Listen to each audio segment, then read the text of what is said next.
You're standing there at the DMV, waiting in line to take a breath, only to smell stale coffee, all right? Really bad coffee. Recirculated air from like 1984, and that faint like old person whiff, which is actually a thing. It's oxidized lipic acid that creates a chemical compound called nonenal.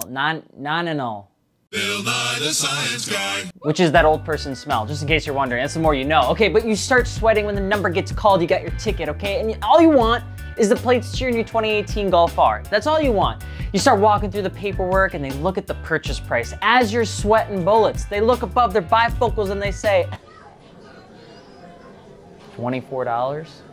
That is a moment of just true despair. I'm Alex, Alexmartini with 2 underscores on Instagram. Please come say hi, please. And today we're gonna be talking about just what exactly happens when you lie about the details that may or may not pertain to your most recent car, truck, motorcycle, or some sort of boring ass SUV just to save a few bucks on taxes. What actually happens?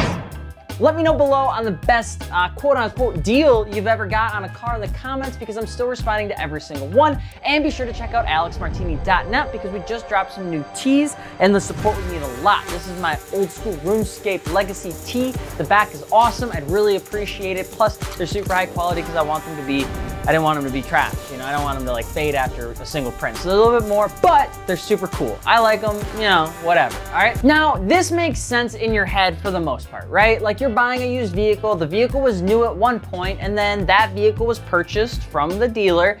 That person that bought it the first time paid an insurmountable amount of taxes to get the car onto the road. In Wisconsin, that amount is like 5.5%, because we also have a county, of the vehicle's purchase price, which is a lot, okay? Then it passes hands to its second owner, and sure as schmuck, that person has to pay a transfer fee. They have to pay a sales tax fee and a few other random Grubhub charges that you didn't know existed until you leave that stale Walmart-looking DMV after fiddling with your ticket, and you don't really know what just happened, because sometimes the taxes almost make you go over budget, and then they don't even take credit cards. Like, what the f is that?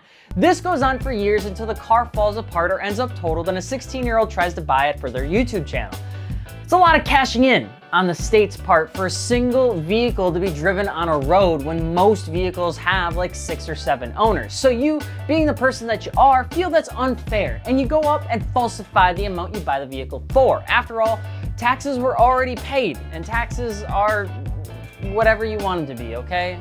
Birds work for the bourgeoisie. It's not just people that do this though. Dealers get in trouble all the time for doing this as well. So much so that places like Texas enacted an actual law where if there's failure to remit tax collected knowingly and they fail to pay the tax assessor the fee that they're supposed to, they can get a misdemeanor, a state jail felony, up to a $100,000 fine, and it can stack. States like California give out a misdemeanor crime and up to 6 months in the county jail with a $1,000 fine for lying at the DMV for pretty much any situation. Now, they don't really play around with the law when it comes down to telling them how much you actually pay for a car.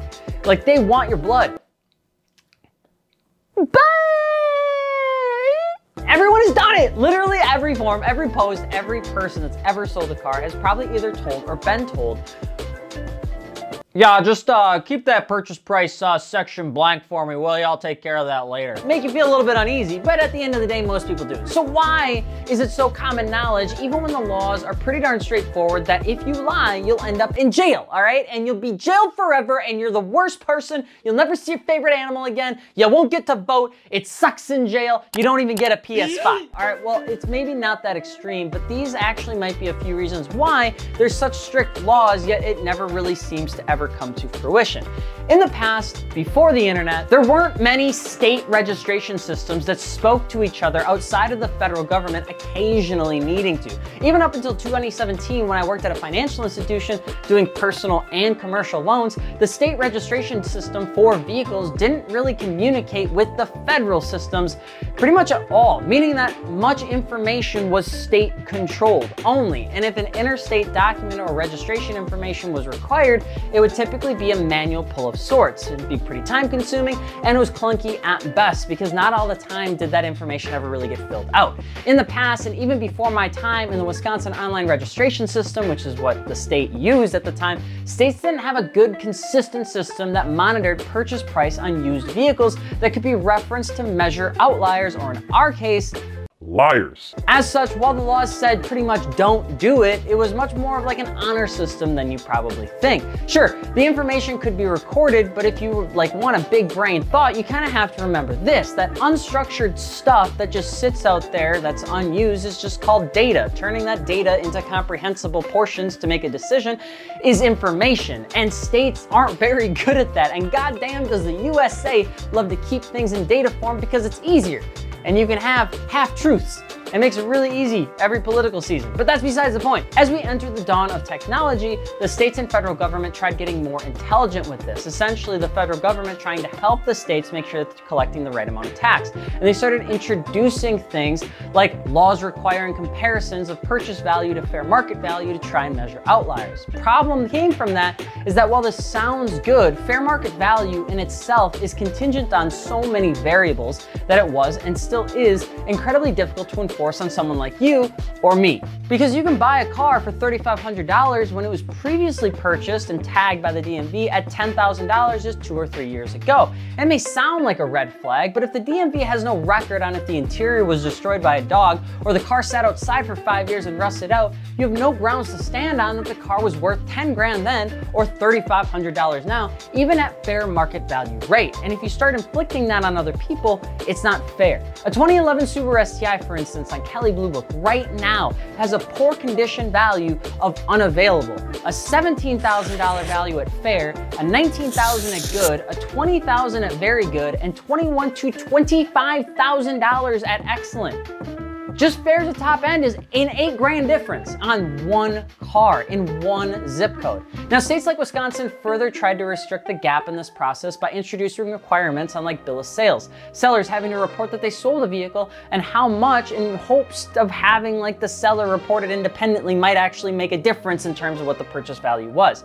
Maybe they could catch people that were lying about $4,000 vehicle purchases for an extra $140, okay? But the problem with that is the cost of actually managing a 17-year-old for lying about a $1,000 purchase isn't really worth the $55 that they would pay in taxes by the time they even get to it. In fact, they'll make it up when he gets pulled over 4 days later for speeding in a 45 because we've all done it. It's just a thing, okay?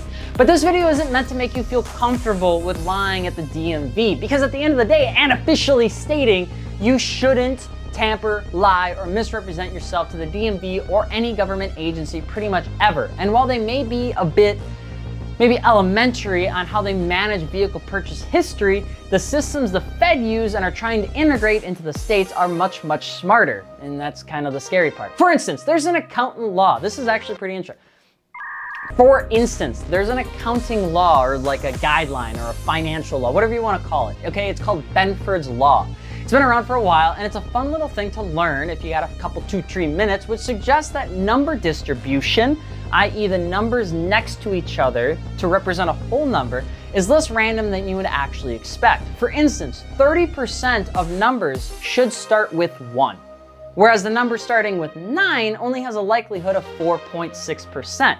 Which is kind of interesting when you think about it like that. But with audit companies, they use rules like Benford's Law to spot clear fake numbers provided to them by people that smudge a $9,200 purchase price for a car versus $16,500 for a purchase price for a car.